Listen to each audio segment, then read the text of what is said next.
नमो भगवते वासुदेवाय। हरे कृष्णा। हे प्रिय भक्तों, भगवान श्री हरि विष्णु और माता लक्ष्मी आपको सुख शांति, सुख समृद्धि, यश और कीर्ति प्रदान करें। मोहिनी एकादशी की आप सभी भक्तों को हार्दिक शुभकामनाएं। आज वैशाख मास के शुक्ल पक्ष की मोहिनी एकादशी है। इस एकादशी के पालन से और कथा श्रवण करने मात्र से मनुष्य के सहस्त्र कोटि जन्मों के पापों का नाश हो जाता है और मनुष्य को मोक्ष की प्राप्ति होती है और साथ ही मनुष्य सहस्त्र यज्ञों का फल स्वतः ही प्राप्त कर लेता है। तो आज मैं आपको सुना रही हूँ मोहिनी एकादशी की बड़ी ही दुर्लभ और पौराणिक व्रत कथा। इन कथाओं को सुनने से मनुष्यों के सभी पाप और संकट कट जाते हैं तथा समस्त मनोकामनाओं की पूर्ति होती है, ऐसा स्वयं भगवान श्री कृष्ण कहते हैं। तो आइए पूरे भक्ति भाव से कथा का रसपान करते हैं। जय श्री गणेश। सतयुग में एक महाभयंकर दैत्य हुआ करता था। उस दैत्य का नाम था मूर। उस दैत्य ने इंद्र आदि सभी देवताओं पर विजय प्राप्त करके उन्हें उनके पद से हटा दिया था। तब इंद्र आदि देवताओं ने भगवान शंकर से प्रार्थना की कि हे भोलेनाथ, हम सभी देवता मूर दैत्य के अत्याचारों से दुखी होकर मृत्यु लोक में अपना जीवन व्यतीत कर रहे हैं। राक्षस के भय से हम बहुत दुख और कष्ट भोग रहे हैं। मैं स्वयं बहुत दुखी और भयभीत हूँ।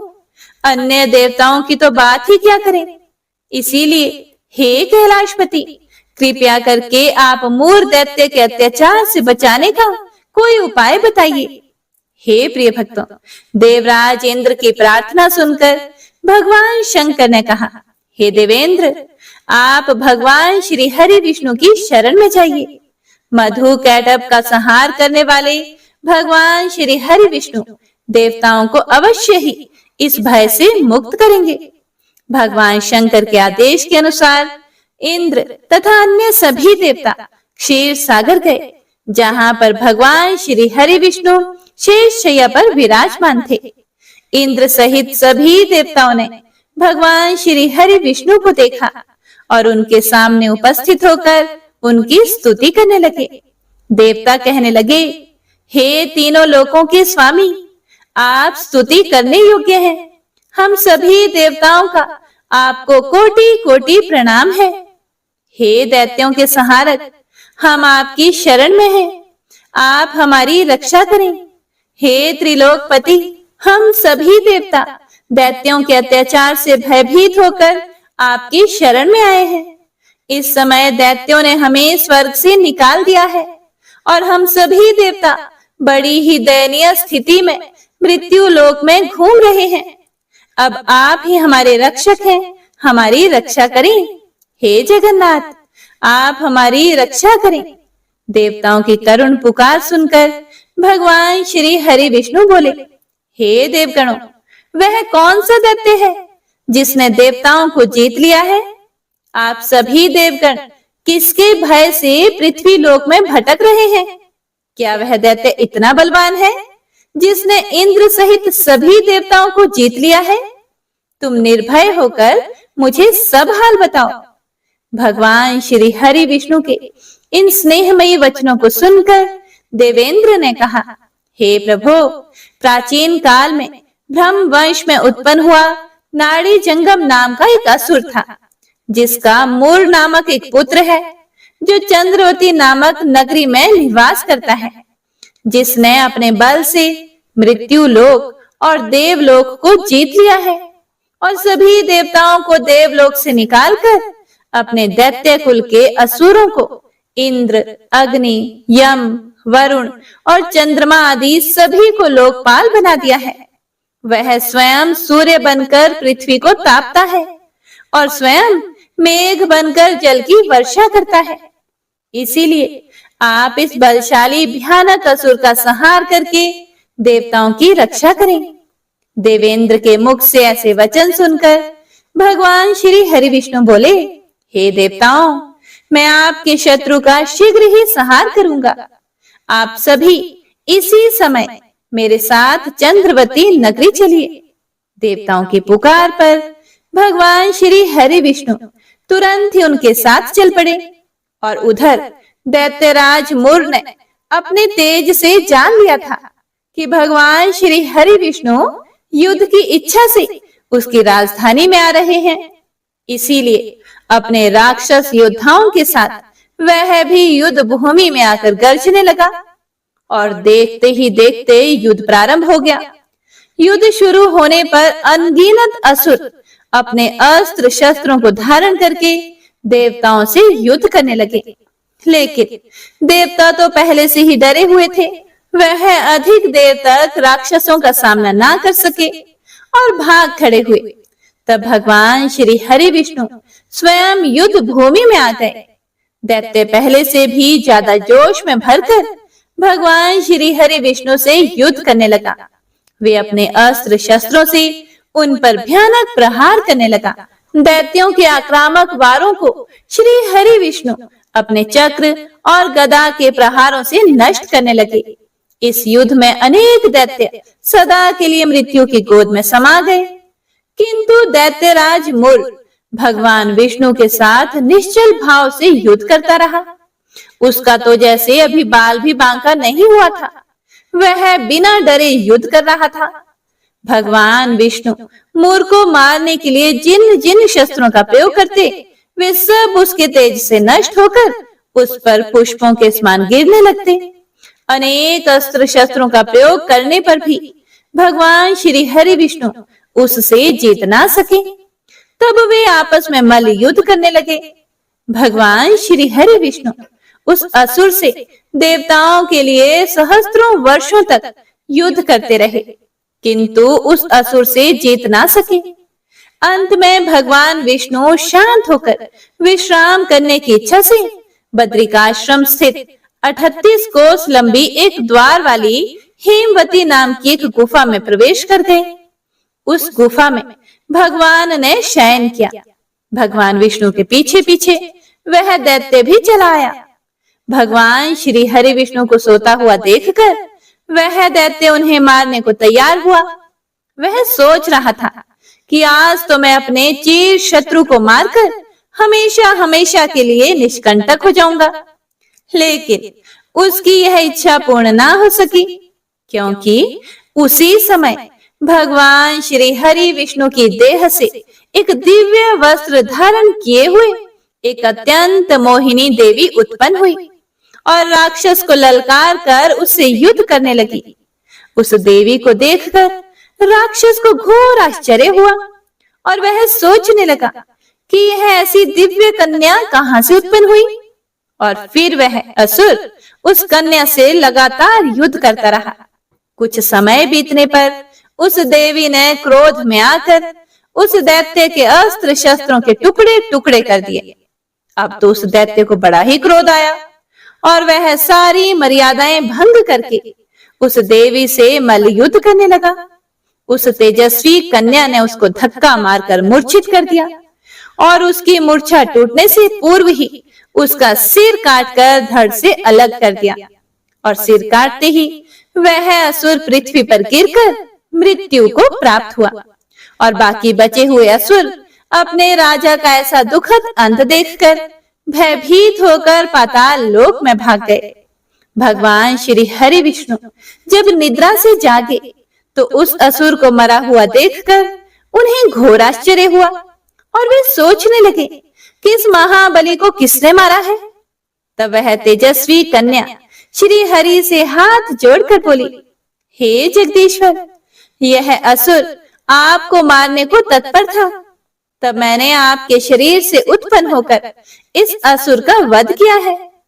देवी की बात सुनकर भगवान श्री हरि विष्णु बोले कि तुमने इस असुर को मारा है, इसीलिए हे देवी, मैं तुमसे अत्यंत प्रसन्न हूँ। इसे मारकर तुमने तीनों लोकों के देवताओं के कष्ट को हरा है। इसीलिए तुम अपनी इच्छा अनुसार वरदान मांग लो, मैं तुम्हारी प्रत्येक इच्छा को पूर्ण करूंगा। भगवान की बात सुनकर वह देवी बोली कि हे प्रभु, मुझे यह वरदान दीजिए कि जो भी मनुष्य या देव मेरा व्रत करे उसके सभी पाप नष्ट हो जाएं और अंत में उसे स्वर्ग लोक की प्राप्ति हो।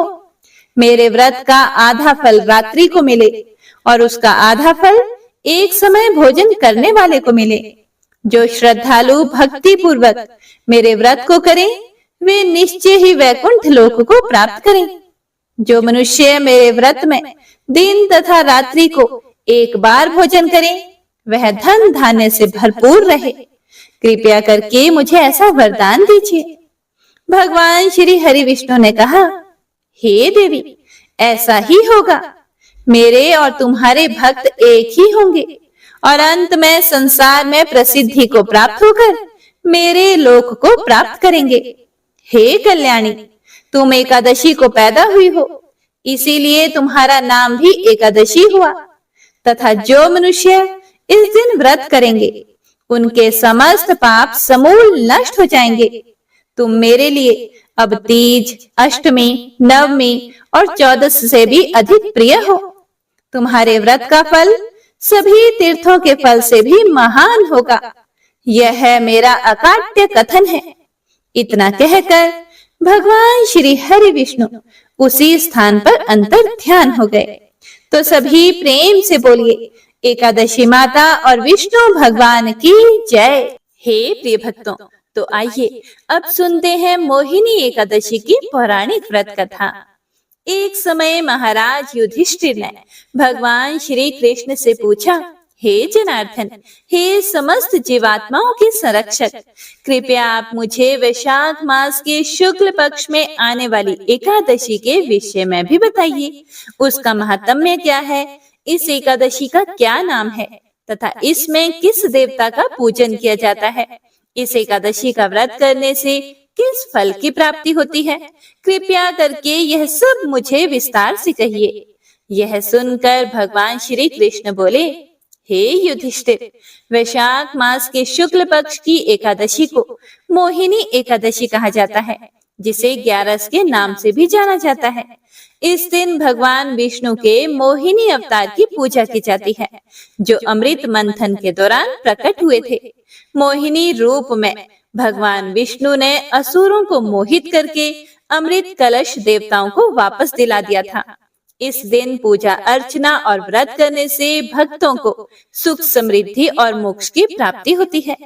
हे युधिष्ठिर, इस एकादशी की व्रत कथा को सुनने मात्र से अपार धन संपत्ति की प्राप्ति होती है और एकादशी की पवित्र कथा को सुनने से मनुष्यों के सभी पाप और संकट कट जाते हैं और सभी मनोकामनाओं की पूर्ति होती है और वैकुंठ लोक की प्राप्ति होती है। इसका व्रत करने से सभी पापों का शमन हो जाता है।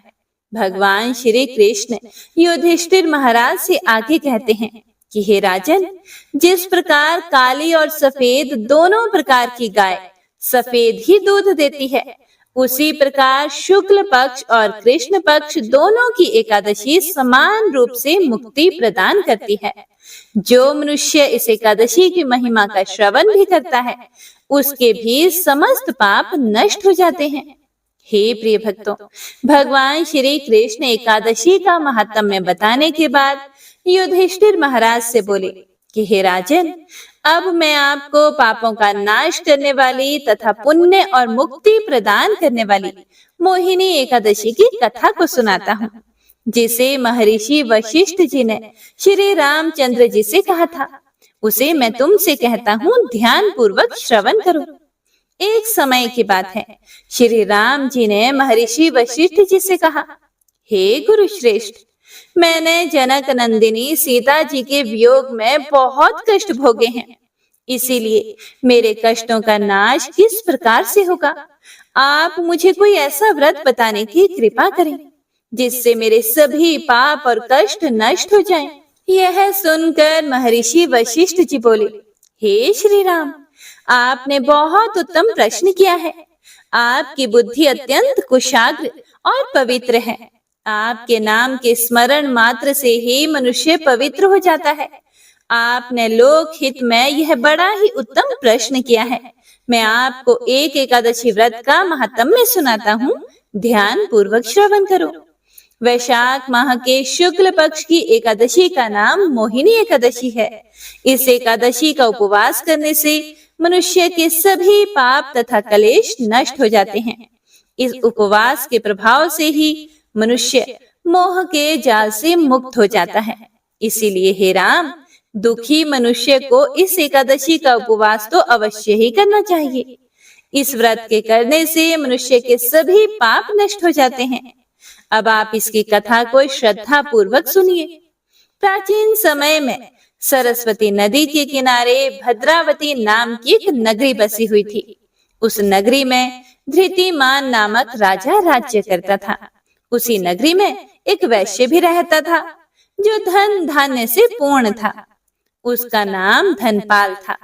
वह अत्यंत धर्मात्मा तथा नारायण जी का भक्त था। उसने नगर में अनेक भोजनालय, प्याऊ, कुएं, तालाब, धर्मशालाएं आदि बनवाए। सड़कों के किनारे आम, जामुन, नीम आदि के वृक्ष लगवाए, जिससे पथिकों को सुख मिले। उस वैश्य के 5 पुत्र थे, जिनमें सबसे बड़ा पुत्र अत्यंत पापी और बड़ा ही दुष्ट स्वभाव का था। वह वैश्याओं और दुष्टों की संगति करता था।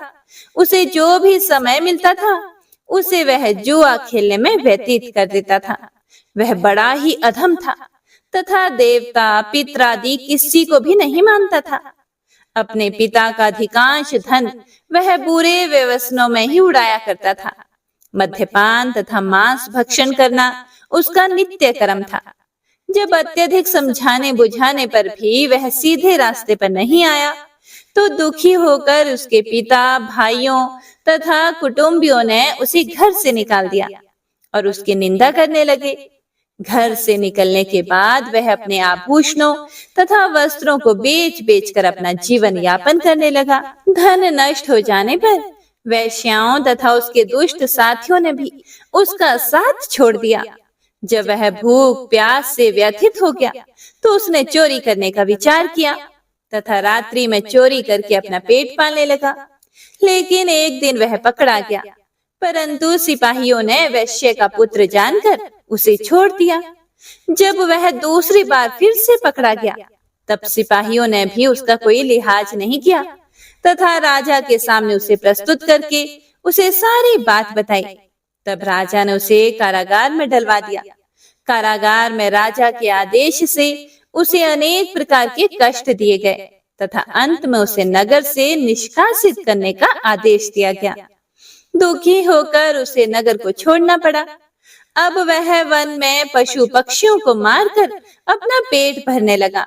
उसके बाद वह बहेलिया बन गया तथा धनुष बाण से वन के निरह जीवों को मार मार कर खाने लगा और बेचने लगा।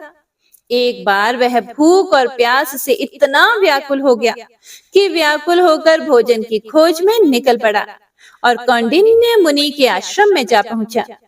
इन दिनों वैशाख का महीना चल रहा था। कौंडिन्य मुनि गंगा स्नान करके आए थे। उनके भीगे वस्त्रों के छींटे उस पापी पर भी पड़ गए, जिसके फल स्वरूप उसे कुछ सद्बुद्धि प्राप्त हुई। वह अधम ऋषि के समीप पहुंचकर हाथ जोड़कर कहने लगा, हे महात्मन, मैंने अपने जीवन में अनेक पाप किए हैं। कृपया करके आप उन पापों से छूटने का कोई साधारण तथा धन रहित उपाय बताइए। यह सुनकर ऋषि बोले कि तुम ध्यान देकर सुनो। वैशाख मास के शुक्ल पक्ष की एकादशी का व्रत करो। इस एकादशी का नाम मोहिनी है। इसका उपवास करने से तुम्हारे सभी पाप नष्ट हो जाएंगे। ऋषि के वचनों को सुनकर वह बहुत खुश हुआ और उनकी बताई हुई विधि के अनुसार उसने मोहिनी एकादशी का व्रत किया। हे प्रिय भक्तों, महर्षि वशिष्ठ जी कथा को आगे सुनाते हुए बोले कि हे श्री राम, इस व्रत के प्रभाव से उस वैश्य पुत्र के सभी पाप नष्ट हो गए तथा अंत में वह गरुड़ पर सवार होकर विष्णु लोक को चला गया। संसार में इस व्रत से उत्तम दूसरा कोई व्रत नहीं है। इसके महात्म्य के श्रवण एवं पठन से जो पुण्य प्राप्त होता है वह पुण्य 1000 गौदान के पुण्य के समान है। हे प्रिय भक्तों, तभी तो कहते हैं कि संतों की संगत से मनुष्य को न केवल सद्बुद्धि प्राप्त होती है बल्कि उसके जीवन का भी उद्धार हो जाता है और पापियों की संगत प्राणी को नरक में ले जाती है। इसीलिए हमेशा संतों की ही संगत करनी चाहिए। हे प्रिय भक्तों, भगवान श्री कृष्ण मोहिनी अवतार की कथा सुनाते हुए आगे बोले कि हे राजन, भगवान विष्णु के कई अवतार देखने को मिलते हैं। इन्हीं में से एक है मोहिनी अवतार। विष्णु जी का यह एकमात्र स्त्री अवतार है। मोहिनी अवतार में उन्हें स्त्री के ऐसे रूप में दिखाया गया है जो किसी को भी मोहित कर ले। उनके मोह में वशीभूत होकर कोई भी सब कुछ भूल सकता है। भगवान विष्णु ने एकादशी पर स्त्री रूप में मोहिनी अवतार धारण किया था। इस दिन यानी भगवान विष्णु के मोहिनी रूप की विधि विधान से पूजा की जाए तो घर या मन से नकारात्मकता दूर हो जाती है और साथ ही सभी मनोकामनाएं भी पूरी होती हैं। धन, यश और वैभव बढ़ता है। घर में सुख और शांति बनी रहती है। गंभीर बीमारियां भी ठीक हो जाती हैं। और यही नहीं, ऐसी मान्यता है कि एकादशी के दिन व्रत करने से बार बार जन्म लेने के चक्र से भी मुक्ति मिल जाती है। व्रती मनुष्य मोह माया एवं बंधनों से मुक्त हो जाता है। तो हे प्रिय भक्तों, इस दिन भगवान विष्णु के मोहिनी अवतार लेने की वजह से अब हम श्रवण करेंगे मोहिनी अवतार की कथा। पौराणिक कथाओं के अनुसार भस्मासुर एक ऐसा दैत्य था जिसको भगवान शिव ने वरदान दिया था कि जिसके सिर पर वह हाथ रखेगा वह भस्म हो जाएगा। वरदान मिलने के बाद भस्मासुर अपनी शक्ति का गलत प्रयोग करने लगा। वह स्वयं भगवान शिव को भस्म करने निकल पड़ा और यह देखकर भगवान विष्णु ने एक सुंदर स्त्री मोहिनी का रूप धारण किया और भस्मासुर को आकर्षित करके उसे नृत्य के लिए प्रेरित किया। भस्मासुर मोहिनी की तरह नृत्य करने लगा और सही मौका देखकर मोहिनी रूप में भगवान विष्णु जी ने अपने सिर पर हाथ रखा, जिसकी नकल भस्मासुर ने भी की। अपने ऊपर हाथ रखते हुए भस्मासुर अपने ही वरदान से भस्म हो गया। विष्णु पुराण में ऐसा उल्लेख है कि एक बार भगवान विष्णु जी की सलाह पर देवता और दैत्य ने मिलकर समुद्र मंथन का निर्माण किया और मंथन के दौरान समुद्र से 14 रत्न प्रकट हुए, जैसे कि लक्ष्मी जी, कौस्तुभ मणि, कल्प वृक्ष, मदिरा, अमृत कलशधारी भगवान धन्वंतरी, अप्सरा उच्चश्रवा नामक घोड़ा, विष्णु जी का धनुष, शंख, विष, कामधेनु, चंद्रमा, ऐरावत हाथी इत्यादि शामिल थे। मंथन के दौरान जैसे ही भगवान धन्वंतरी अमृत कलश लेकर प्रकट हुए, वैसे ही देवताओं और दैत्यों में उसे प्राप्त करने की होड़ मच गई। अमर होने की चाहत में देवता और दैत्यों के बीच अमृत कलश को लेकर युद्ध की स्थिति बन गई। दैत्यों और देवताओं के बीच युद्ध होता देखकर भगवान विष्णु को चिंता हो गई। वह जानते थे कि अगर अमृत कलश दैत्यों को प्राप्त हुआ तो वे अमर होकर धरती पर हाहाकार मचाएंगे। इसीलिए भगवान विष्णु मोहिनी रूप धारण करके समुद्र से प्रकट हुए, जिसे देखते ही दैत्य उन पर मोहित हो गए। बड़े बड़े नैन, कोमल अंग, रत्न जड़ित स्वर्ण मंडित आभूषण, विलक्षण परिधान धारण किए मोहिनी रूप ने सभी दैत्यों का मन मोह लिया, जिसके बाद दैत्यों ने मोहिनी के हाथ से अमृत पान की इच्छा जाहिर की। विष्णु भगवान मोहिनी ने दैत्यों की बात मान ली। मोहिनी ने सबसे पहले देवों को अमृत पान कराना शुरू किया और इसी बीच एक चतुर दैत्य मोहिनी का सत्य जान गया। वह चुपचाप देवों का रूप धारण करके देवताओं की पंक्ति में जाकर बैठ गया।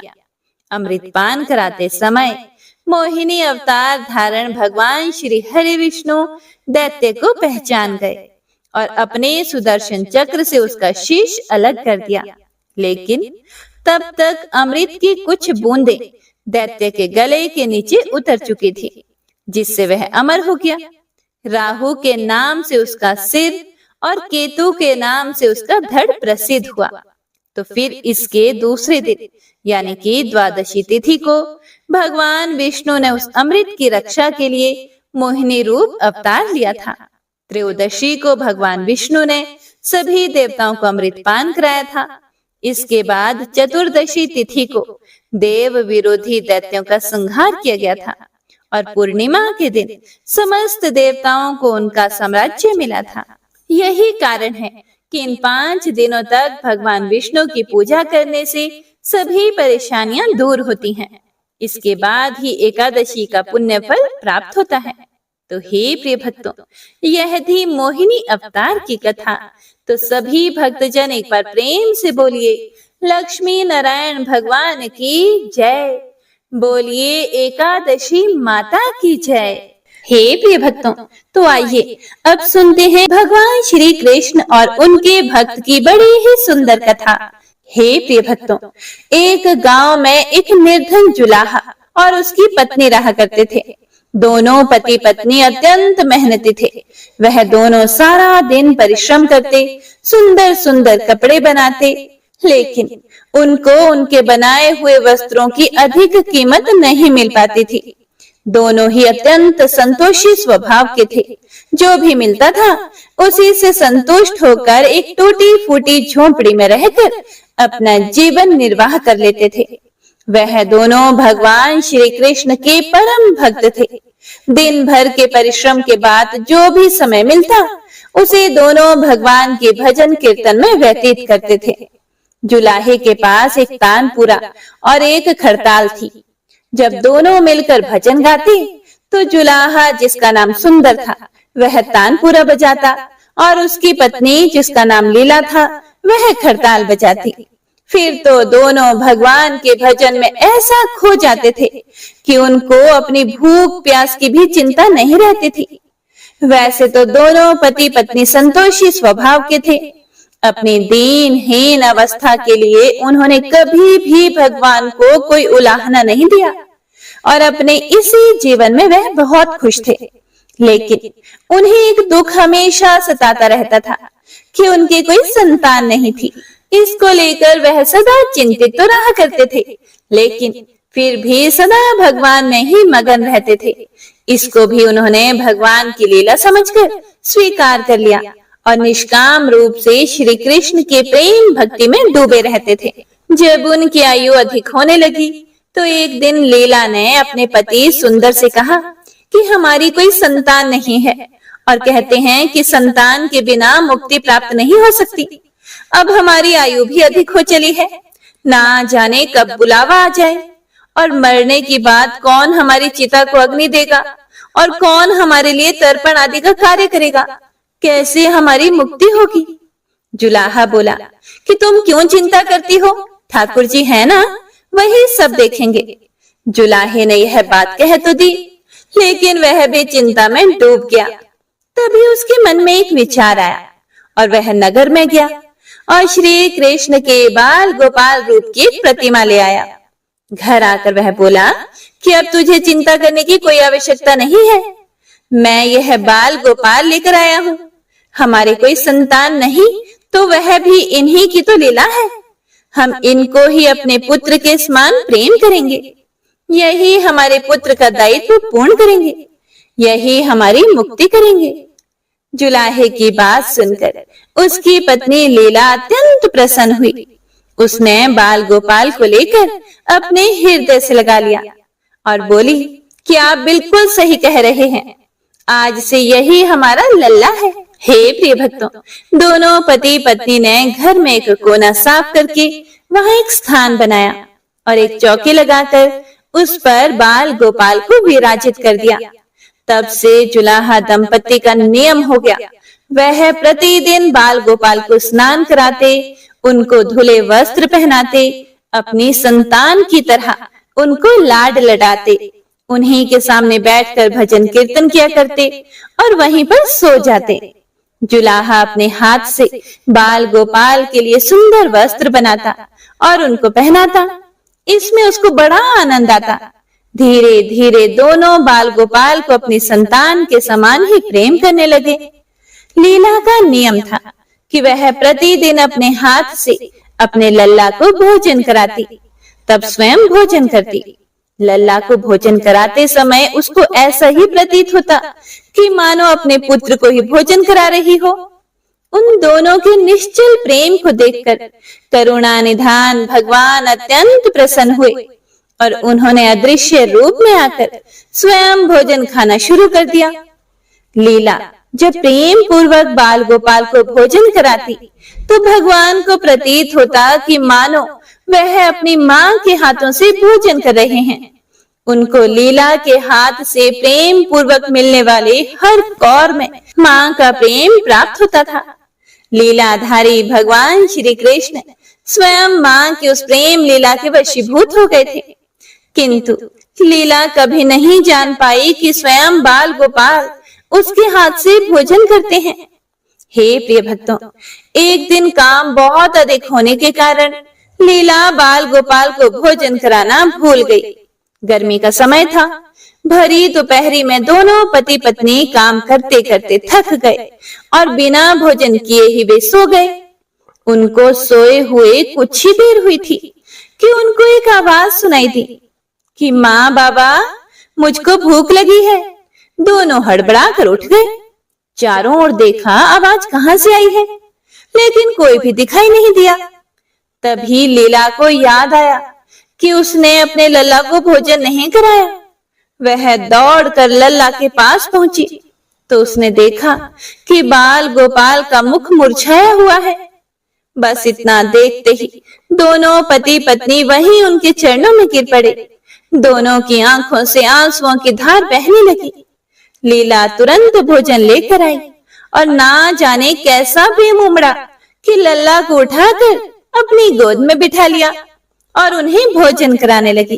दोनों पति पत्नी रो भी रहे थे और लल्ला को भोजन भी करा रहे थे और साथ ही बार बार उनसे अपने अपराध के लिए क्षमा भी मांगे जा रहे थे। ऐसा प्रगाढ़ प्रेम देखकर भगवान अत्यंत द्रवित हुए और अंतर्यामी भगवान श्री हरि साक्षात रूप में प्रकट हो गए। हे प्रिय भक्तों, भगवान ने अपने हाथों से अपने रोते हुए माता पिता की आंखों से आंसू पोंछे और बोले, प्रिय भक्त, मैं तुम्हारी भक्ति और प्रेम से अत्यंत प्रसन्न हूँ। तुम जो चाहो वह वर मांग लो, मैं तुम्हारी प्रत्येक इच्छा पूर्ण करूंगा। बस इतना सुनते ही दोनों भगवान के चरणों में गिर पड़े और बोले, हे दया निधान, आप हमसे प्रसन्न हैं और स्वयं हमारे सम्मुख उपस्थित हुए हैं। हमारा तो जीवन धन्य हो गया। इससे अधिक हमें और क्या चाहिए? इससे अधिक किसी भी वस्तु का भला क्या महत्व हो सकता है? आपकी कृपा हम पर बनी रहे, बस इतनी सी कृपा करें। फिर भगवान श्री हरि बोले, यदि तुम चाहो तो मैं तुम्हारे जीवन में संतान के अभाव को समाप्त करके तुम्हें एक सुंदर संतान प्रदान करूंगा। यह सुनते ही सुंदर और लीला एकदम व्याकुल होकर बोले, नहीं नहीं भगवान, हमको संतान नहीं चाहिए। उनका उत्तर सुनकर भगवान ने पूछा, लेकिन क्यों? अपने जीवन में संतान की कमी को पूर्ण करने के लिए ही तो तुम मुझको अपने घर लेकर आए थे। यह सुनकर वह दोनों बोले कि हे प्रभु, हमें डर है कि यदि हमें संतान प्राप्त हो गई तो हमारा मोह उस संतान के प्रति बढ़ जाएगा और तब हम आपकी सेवा नहीं कर पाएंगे। उनका प्रेम और भक्ति से भरा हुआ उत्तर सुनकर करुणा निधान भगवान करुणा से भर उठे। स्वयं भगवान की आंखों से आंसू टपक पड़े और भगवान बोले कि हे मैया, हे बाबा, मैं यहाँ आया था आपके ऋण को उतारने के लिए, किंतु आपने तो मुझको सदा सदा के लिए अपना ऋणी बना लिया। मैं आपके प्रेम का यह ऋण कभी नहीं उतार पाऊंगा। मैं सदा सदा आप दोनों का ऋणी रहूंगा। मैं तुम्हारे प्रेम से अत्यंत प्रसन्न हूँ। तुमने अपने निर्मल प्रेम से मुझको भी अपने बंधन में बांध लिया है। मैं तुमको वचन देता हूँ कि आज से मैं तुम्हारे पुत्र के रूप में तुम्हारे समस्त कार्य पूर्ण करूंगा। तुमको कभी भी संतान का अभाव नहीं होने दूंगा। मेरा वचन कभी भी असत्य नहीं होता। ऐसा कहकर भक्त वत्सल भगवान बाल गोपाल की प्रतिमा में विलीन हो गए। हे प्रिय भक्तों, उस दिन से सुंदर और लीला का जीवन बिल्कुल ही बदल गया। उन्होंने सारा काम धंधा छोड़ दिया और सारा दिन बाल गोपाल के भजन कीर्तन और उनकी सेवा में व्यतीत करने लगे। उनको ना भूख सताती थी और ना ही प्यास लगती थी। सभी प्रकार की इच्छाओं का उन्होंने पूर्ण रूप से त्याग कर दिया। सुंदर कभी कोई कार्य करता तो केवल अपने बाल गोपाल के लिए सुंदर सुंदर वस्त्र बनाने का। उनके सामने जब भी कोई परेशानी आती, बाल गोपाल तुरंत ही एक बालक के रूप में उपस्थित हो जाते और उनके समस्त कार्य पूर्ण करते। वह दंपति और बालक गांव भर में चर्चा का विषय बन गए, किंतु गांव में कोई भी यह नहीं जान पाया कि वह बालक कौन है और वह कहां से आता है और वह उसके बाद कहां चला जाता है। धीरे धीरे समय बीतने लगा। जुलाहा दंपति बूढ़े हो गए, लेकिन भगवान की कृपा उन पर बनी रही।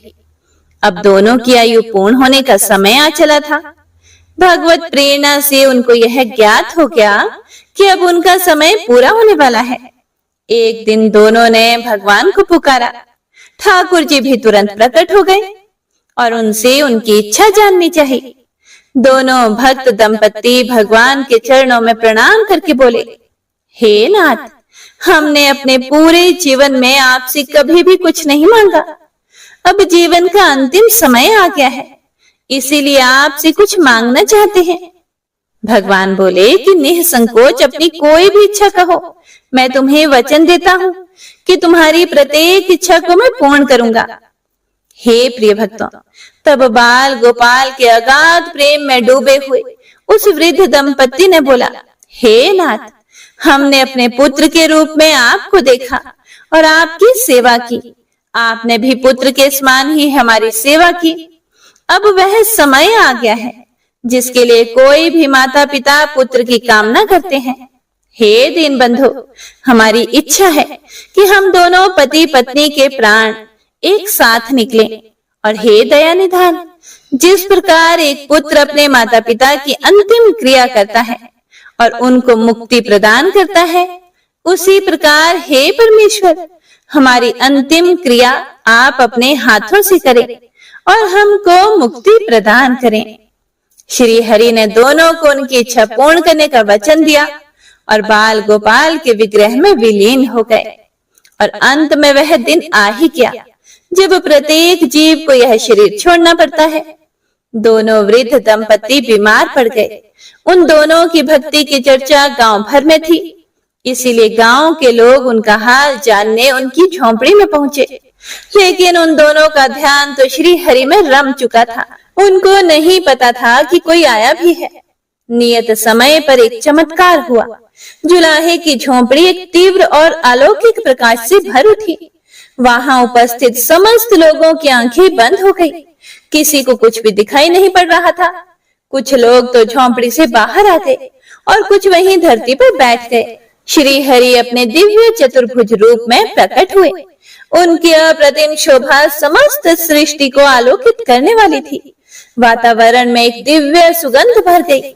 अपनी मंद मंद मुस्कान से अपने उन भक्त माता पिता की ओर देखते रहे। उनका यह दिव्य रूप देखकर दोनों वृद्ध अत्यंत आनंदित हुए। अपने दिव्य दर्शनों से दोनों को तृप्त करने के बाद करुणा निधान लीलाधारी समस्त सृष्टि के पालनहार श्री हरि वहीं उन दोनों के निकट धरती पर ही उनके सिरहाने बैठ गए। भगवान ने उन दोनों भक्तों का सर अपनी गोद में रखा, उनके शीश पर प्रेम पूर्वक अपना हाथ रखा। उसके बाद अपने हाथों से उनके नेत्र बंद कर दिए और तत्काल ही दोनों के प्राण निकलकर श्री हरि में विलीन हो गए। पंचभूतों से बना शरीर पंचभूतों में विलीन हो गया और कुछ समय के बाद जब वह दिव्य प्रकाश का लोप हुआ तो सभी उपस्थित ग्रामीणों ने देखा कि वहां ना तो वह सुंदर था और ना ही उसकी पत्नी लीला थी और ना ही बाल गोपाल थे। शेष थे तो मात्र कुछ पुष्प जो धरती पर पड़े हुए थे और एक दिव्य सुगंध जो वातावरण में चारों ओर फैली थी। विस्मित ग्रामीणों ने श्रद्धा से उस धरती को नमन किया, उन पुष्पों को उठाकर शीश से लगाया तथा सुंदर और उसकी पत्नी लीला की भक्ति और गोविंद के नाम का गुणगान करते हुए चल दिए उन पुष्पों को श्री गंगा जी में विसर्जित करने के लिए। हे प्रिय भक्तों, भक्त वह है जो एक क्षण के लिए भी विभक्त नहीं होता, अर्थात जिसका मन ईश्वर में अखंड बना रहे, वह भक्त कहलाता है। सरल शब्दों में भक्ति के अंतिम चरण का अनुभव करने वाले को भक्त कहते हैं। तो सभी प्रेम से बोलिए भक्त और भगवान की जय। बोलिए बांके बिहारी लाल की जय। आइए आप सुनते हैं एकादशी माता की आरती। ओम जय एकादशी जय एकादशी जय एकादशी माता। विष्णु पूजा व्रत को धारण कर शक्ति मुक्ति पाता। तेरे नाम गिनाऊं देवी भक्ति प्रदान करनी। गण गौरव की देनी माता शास्त्रों में वरनी। ओम जय एकादशी माता। विष्णु पूजा व्रत को धारण कर शक्ति मुक्ति पाता। मार्गशीर्ष के कृष्ण पक्ष की उत्पन्ना। विश्व तारिणी जन्मी। शुक्ल पक्ष में हुई मोक्षदा मुक्तिदाता बन आई। ओम जय एकादशी माता। विष्णु पूजा व्रत को धारण कर शक्ति मुक्ति पाता। पौष के कृष्ण पक्ष की सफला नामक है। शुक्ल पक्ष में होए पुत्रदा आनंद अधिक रहे। ओम जय एकादशी माता। विष्णु पूजा व्रत को धारण कर शक्ति मुक्ति पाता। नाम षटतीला माघ मास में कृष्ण पक्ष आवे। शुक्ल पक्ष में जया कहावे विजय सदा पावे। ओम जय एकादशी माता। विष्णु पूजा व्रत को धारण कर शक्ति मुक्ति पाता। विजया फागुन कृष्ण पक्ष में शुक्लामल की। पाप मोचनी कृष्ण पक्ष में चैत्र महाबल की। ओम जय एकादशी माता। विष्णु पूजा व्रत को धारण कर शक्ति मुक्ति पाता। चैत्र शुक्ल में नाम कामदा धन देने वाली। नाम बरूथिनी कृष्ण पक्ष में वैशाख माह वाली। ओम जय एकादशी माता। विष्णु पूजा व्रत को धारण कर शक्ति मुक्ति पाता। शुक्ल पक्ष में हुए मोहिनी अपरा ज्येष्ठ कृष्ण पक्षी। नाम निर्जला सब सुख करनी शुक्ल पक्ष रखी। ओम जय एकादशी माता। विष्णु पूजा व्रत को धारण कर शक्ति मुक्ति पाता।